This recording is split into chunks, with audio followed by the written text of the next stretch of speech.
दोस्तों नमस्कार, मैं सुरेश वर्मा। मैं आप लोगों के समक्ष धर्म सुधार आंदोलन से जुड़े हुए प्रश्नों को लेकर आए हैं। इसमें जो है पहला प्रश्न है और सभी प्रश्नों की व्याख्या लगभग की जाएगी। इसमें पहला प्रश्न है, बुद्ध के जीवन की किस घटना को महाविनिष्क्रमण के रूप में जाना जाता है?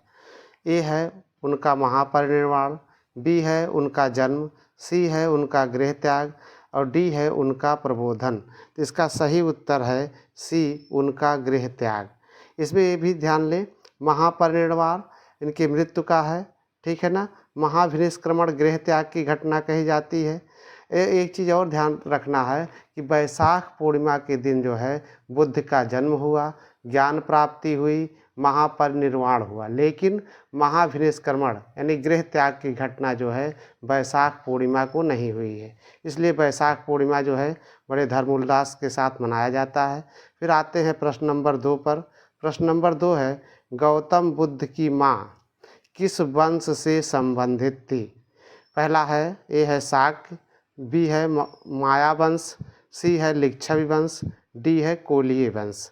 तो इसका दूसरे का सही उत्तर है डी, कोलीय वंश।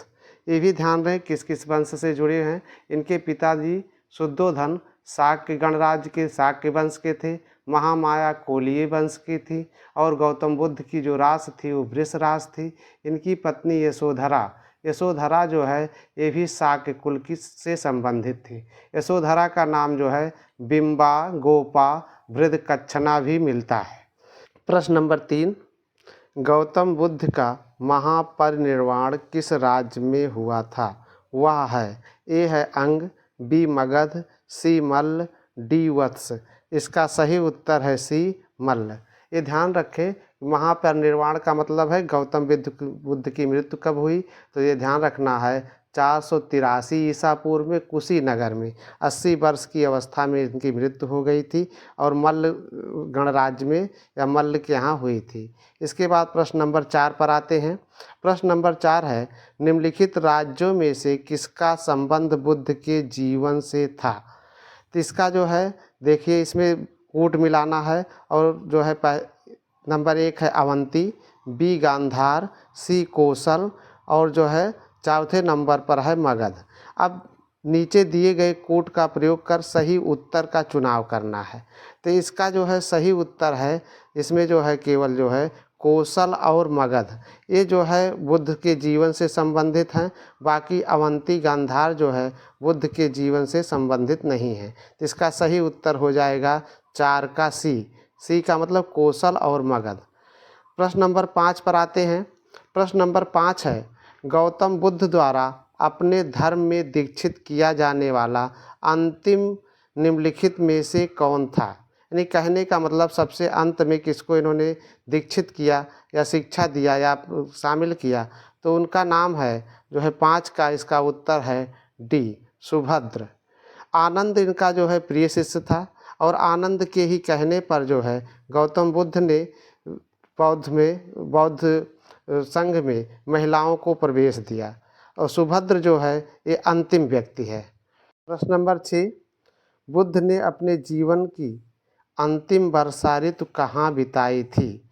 ए श्रावस्ती में, बी वैशाली में, सी कुशीनगर में, डी सारनाथ में। तो इसका सही उत्तर है बी, वैशाली में। ये चीज़ ध्यान रखना है कि इसमें देखिए अंतिम वर्षा काल पूछा जा रहा है। प्रथम वर्षा काल अगर पूछा जाएगा तो आप लोग सारनाथ लगाइएगा।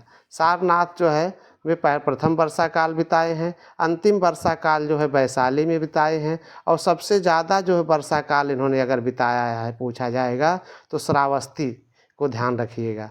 प्रश्न नंबर 7 पर हम लोग आते हैं। प्रश्न नंबर 7 है, बुद्ध कौशाम्बी के किस राज्य काल में आए थे? ए है शतानीक, बी है उदयन, सी बोधि और डी है निचस्व। इसका सही उत्तर है बी, उदयन। प्रश्न नंबर 8, सप्तपर्णी गुफा स्थित है? ए सांची में, बी नालंदा में, सी राजगृह में, डी पावापुरी में। तो 8 का सही उत्तर है सी, राजगृह में। इसको आप लोगों को ध्यान रखना है कि ये बौद्ध संगीत से जुड़ा हुआ प्रश्न है। प्रथम बौद्ध संगीत जो है गौतम बुद्ध की मृत्यु के तत्काल बाद हुई थी। 483 ईसा पूर्व में महाकश्यप इसके अध्यक्ष थे और जो है राजगृह में सप्तपर्णी गुफा थी और अजातशत्रु उस समय शासनकाल था उनका, और इसमें सुत्त पिटक और विनय पिटक का संग्रह किया गया था। तो कुल मिलाकर इसको ध्यान रखना है, प्रथम बौद्ध संगीत से जुड़ा हुआ प्रश्न है। इसमें थोड़ा और जानकारी कर लें। द्वितीय बौद्ध संगीत जो है इसके 100 वर्ष बाद हुई, 383 ईसा पूर्व में हुई। उसके अध्यक्ष जो है साबक मीर थे। ये वैशाली में हुई थी। वैशाली में ध्यान रखना है बालुका राम विहार। जैसे यहाँ पूछा गया सप्तपर्णी गुफा, तो द्वितीय बौद्ध संगीत में याद रखना है कि बालुका राम विहार में हुई थी, स्थान का नाम है, और कालाशोक के शासनकाल में हुई थी। तृतीय बौद्ध संगीत जो हुई थी वो 247 ईसा पूर्व में हुई थी। मोगल पुत्र उसके अध्यक्ष थे और पाटलिपुत्र में हुई थी और अशोक के शासनकाल में हुई थी। चौथी बौद्ध संगीत जो है 1ली शताब्दी ईस्वी में हुई है। वह सुमित्र उसके जो है अध्यक्ष हैं और अश्वघोष उपाध्यक्ष थे, और कुंडलवन कश्मीर में हुई थी और कनिष्क के शासनकाल में हुई, और इसी में जो है हीनयान और महायान 2 संप्रदायों में बट गया था। इसके बाद आते हैं हम लोग अगले प्रश्न पर, जो आपकी स्क्रीन पर दिख रहा है। प्रश्न नंबर 9 है, निम्नलिखित 4 स्थानों में हुई बौद्ध संगीतियों का सही कालक्रम नीचे दिए गए कोड से ज्ञात करिए। अब वही जो आपको पहले बताया गया वही सब चीज़ें यहाँ पुनः रिपीट की जा रही हैं। तो आपको बताया गया पहली बौद्ध संगीत कहाँ हुई है, राजगृह में हुई है। दूसरी कहाँ हुई है, तो आपको ध्यान रखना है वैशाली में हुई है। तीसरी कहाँ हुई, पाटलिपुत्र में हुई, और चौथी कुंडलवन में हुई। तो इसको आप जो है सुमेलित कर लेंगे तो 9वें का जो है उत्तर आपका डी सही हो जाएगा। पहला है राजगृह यानी 2 नंबर, फिर 1 नंबर पर है वैशाली, चौथे नंबर पर है आपका है पाटलिपुत्र, और तीसरे और जो है जो 3 है वो कुंडलवन, यानी इसका उत्तर हो जाएगा 9 का डी। इसके बाद हम लोग चलते हैं प्रश्न नंबर 10 पर। प्रश्न नंबर 10 देखिए कि बुद्ध के जीवन की 4 महत्वपूर्ण घटनाओं और उनसे संबद्ध 4 स्थानों का नीचे उल्लेख है। यह 2 स्तंभों में फर्स्ट और सेकंड में अंकित है। ये सुमेलित करने का है, मेल कराना है कि स्तंभ ए में स्तंभ बी से मेल करना है। अब देखिए इसमें जन्म का है। जन्म देखिए इसमें क्या ध्यान रखना है कि जन्म इनका कहाँ हुआ है, तो जन्म आप लोग जानते हैं, जन्म जो है कहाँ हुआ है, तो आप लोग जानते हैं लुम्बिनी में हुआ है। लुम्बिनी में इनका जन्म हुआ। ज्ञान प्राप्ति कहाँ हुई है, तो ज्ञान प्राप्ति बोध गया में हुई है। प्रथम प्रवचन यानी प्रथम इन्होंने धर्मोपदेश कहाँ पर दिया है, तो सारनाथ में दिया है। और निधन कहाँ हुआ, महापरिनिर्वाण कहाँ हुआ, तो कुशीनगर में हुआ। तो इस तरीके से आप इसको मिलान कर लेंगे तो 10 का सी इसका सही उत्तर हो जाएगा। प्रश्न नंबर 11 पर हम लोग आते हैं, जो आपकी स्क्रीन पर दिख रहा है। निम्नलिखित में कौन सा बौद्ध पवित्र स्थल निरंजना नदी पर स्थित है। अब देखिए निरंजना नदी, ये देखिए ए में है बोध गया, बी है कुशीनगर, सी है लुम्बिनी और डी है ऋषिपत्तनम। देखिए बोध गया जो है यही निरंजना नदी के तट पर स्थित है, जहाँ पर गौतम बुद्ध को ज्ञान प्राप्त हुआ था। बी जो कुशीनगर दिया गया, इनका यहाँ पर निर्वाण, यहाँ पर इनकी मृत्यु हुई थी। और लुम्बिनी जो है, लुम्बिनी इनका जो है जन्म स्थल है, यहाँ पर जन्म स्थान हुआ था। ऋषिपत्तनम को सारनाथ भी कहा जाता है, जहाँ पर इन्होंने ज्ञान जो है प्रथम धर्म उपदेश दिया था, पहला उपदेश दिया था। इसलिए जो है 11 का सही उत्तर हो जाएगा ए, बोध गया जो है निरंजना नदी के तट पर स्थित है। प्रश्न नंबर 12 पर हम लोग आते हैं। प्रश्न नंबर 12 है, बौद्ध भिक्षु में भिक्षुणी के रूप में स्त्रियों के प्रवेश की अनुमति बुद्ध द्वारा दी गई। कहाँ पर दी गई ये पूछा जा रहा है। ए श्रावस्ती में, बी वैशाली में, सी राजगृह में और डी जो है कुशीनगर में। तो इसका 12 का सही उत्तर है बी, वैशाली में। वैशाली में जो है इनके प्रिय शिष्य आनंद के कहने पर इनकी मौसी प्रजापति गौतमी को पहली बार जो है संघ में प्रवेश किया गया। ये चीज़ आप लोगों को ध्यान रखना है। प्रश्न नंबर 13 पर हम लोग आते हैं। प्रश्न नंबर 13 है, अशोकाराम विहार निम्नलिखित में से किस स्थान पर स्थित है। ए है वैशाली, बी है पाटलिपुत्र, सी कौशाम्बी और डी है श्रावस्ती। तो इसका सही उत्तर है बी पाटलिपुत्र। आप लोगों को इसको बताया गया है कि कुछ चीज़ें आपको ध्यान रखना है। जैसे पहली बहु संगीत जो हुई थी वो सप्तपर्णी गुफा यानी राजगृह में हुई। दूसरी बहु संगीत जो हुई थी स्थान वैशाली बालुकाराम विहार है। और तृतीय बहु संगीत जो हुई थी वो पाटलिपुत्र, उसको जो है कहा गया है अशोकाराम विहार। तो ये चीज़ आप लोग ध्यान रखना है। प्रश्न नंबर 13 जो है आपका पाटलिपुत्र जो है अशोकाराम विहार है। प्रश्न नंबर 14 पर हम लोग आते हैं जो आपकी स्क्रीन पर है।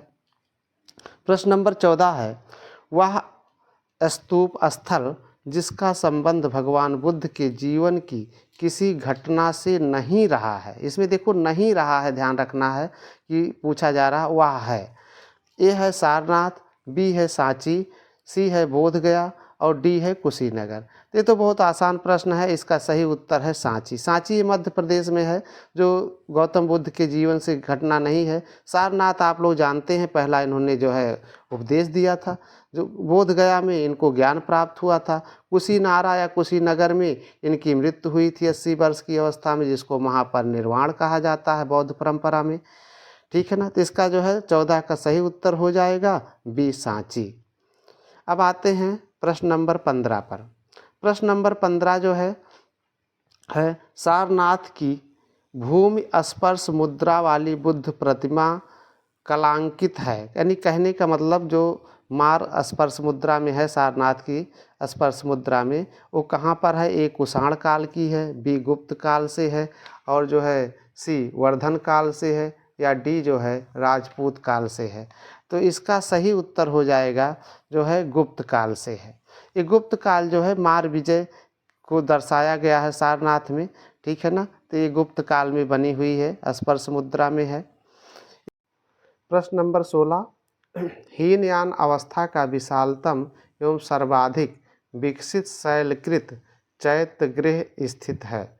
ए पीतलखोरा में, बी जुन्नार से, सी कार्ले में, डी बेसड़ा में। तो इसका सही उत्तर है 16 का सी कार्ले में। एक चीज़ ध्यान रखना है आप लोगों को कि जो है कनिष्क के चौथी बहु संगीत में कनिष्क के शासनकाल में हीनयान और महायान दो संप्रदायों में बट गया था। ठीक है ना। तो आप लोग जानते हैं हीनयान स्थविर था, महायान महासंघिक थे। ठीक है ना। हीनयान भी दो संप्रदाय में हो गया, वैभाषिक और सौत्रांतिक। और जो महायान था इसमें भी दो संप्रदाय बन गए थे, एक शून्यवाद बन गया था और एक जो है योगवाद या विज्ञानवाद के नाम से जाना गया। प्रश्न नंबर 17, बौद्ध दर्शन के अनुसार विचार कीजिए। कथन ये है पुनर्जन्म नहीं होता है और कारण है आत्मा की सत्ता नहीं है। तो इसमें ये देखना है कि ए में है क्या, कथन कारण में है। तो 17 का जो है डी सही है। जो है इसमें ध्यान रखना है कि जो ए जो है गलत है, आर सही है। देखिए बौद्ध दर्शन ये कहता है, बौद्ध दर्शन जो है आत्मा परमात्मा की सत्ता में विश्वास नहीं करता लेकिन पुनर्जन्म में विश्वास करता है। तो इसमें लिखा हुआ पुनर्जन्म नहीं होता है, लेकिन बौद्ध दर्शन ये कहता नहीं पुनर्जन्म होता है। ठीक है ना।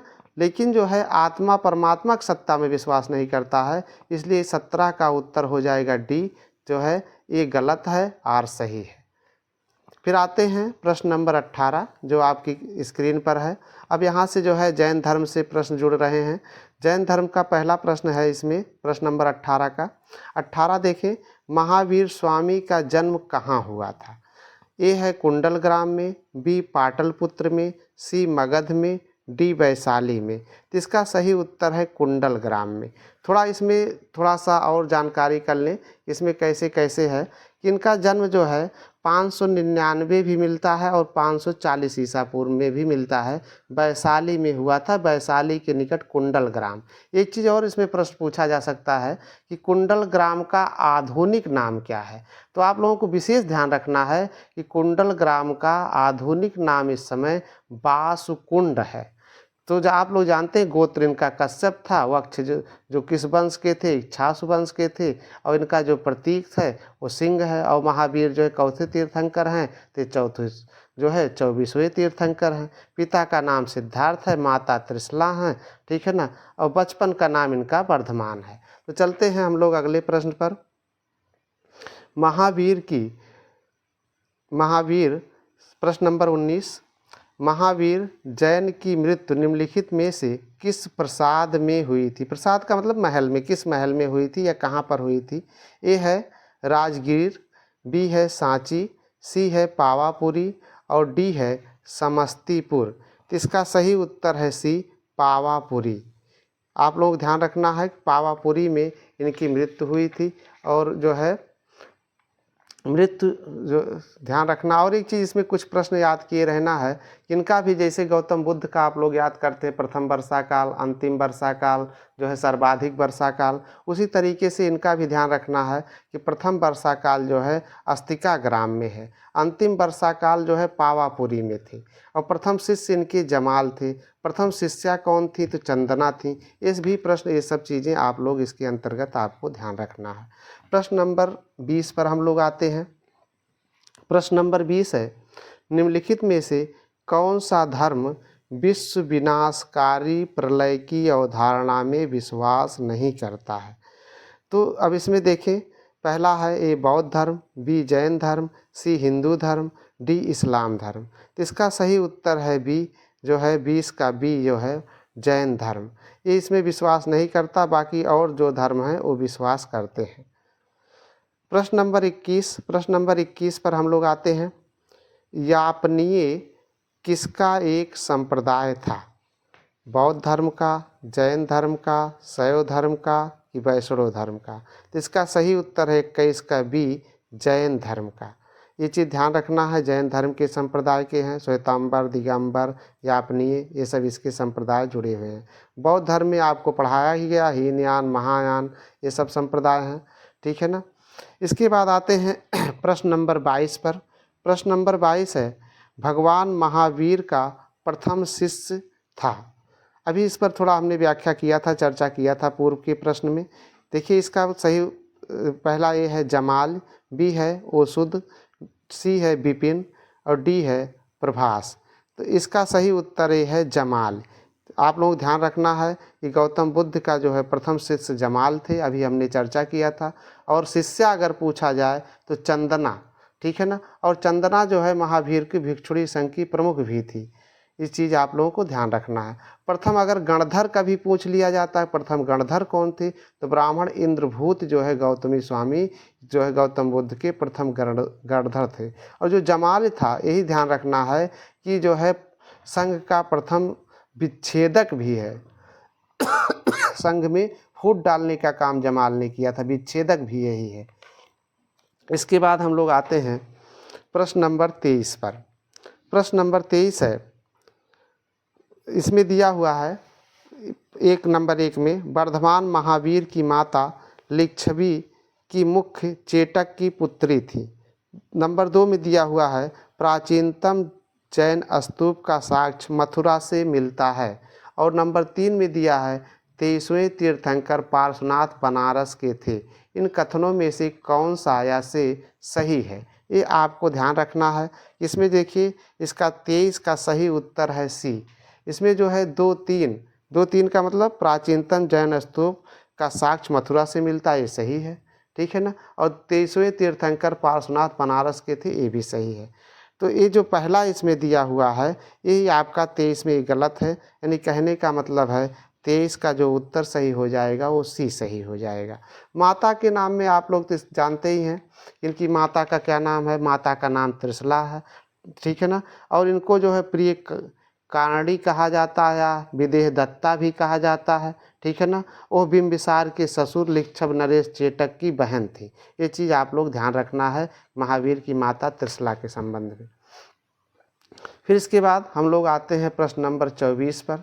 प्रश्न नंबर 24 है कि दक्षिण भारत के इक्ष्वाकु शासक बौद्ध मत के विरोधात्मक थे। 2 पर लिखा हुआ है, पूर्वी भारत के पाल शासक बौद्ध मत के समर्थक थे। उपर्युक्त कथनों में से कौन सा या से सही है? तो इसका देखिए, इसमें सही उत्तर जो है 24 का बी हो जाएगा। इसमें केवल 2 सही है। पूर्वी भारत के पाल शासक बौद्ध मत के समर्थक थे, ठीक है ना। और जो इक्ष्वाकु वंश के शासक थे वो ये विकल्प दिया हुआ है वो गलत है, इसलिए 24 का जो है बी सही हो जाएगा। प्रश्न नंबर 25 पर हम लोग आते हैं।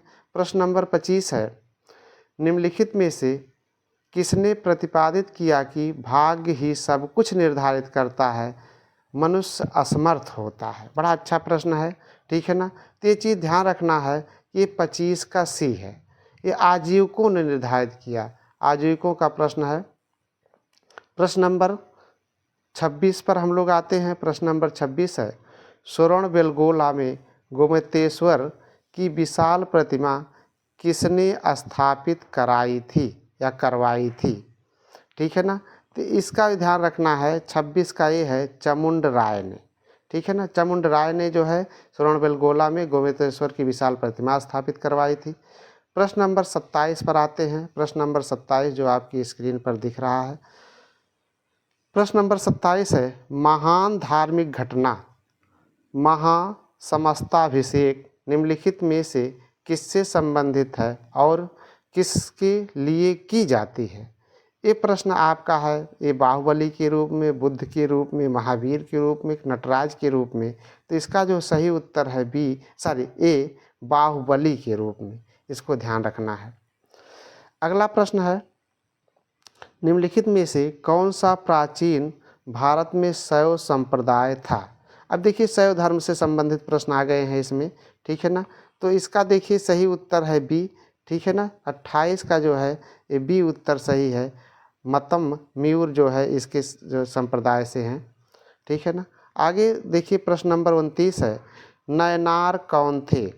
नयनार, ठीक है ना, वैष्णव धर्मानुयायी थे, शैव धर्मानुयायी थे, शाक्त धर्मानुयायी थे, या सूर्य के उपासक थे, सूर्योपासक थे, ठीक है ना। तो इसका सही उत्तर है बी जो है शैव धर्मानुयायी थे। आगे चलकर हम शैव धर्म के बारे में आपको चर्चा की जाएगी। अलवार और नयनार संतों के बारे में बताया जाएगा, कौन महिला संत हैं, ठीक है। महिला संतों के जिक्र किया जाएगा अलवार नयनार की, ठीक है ना।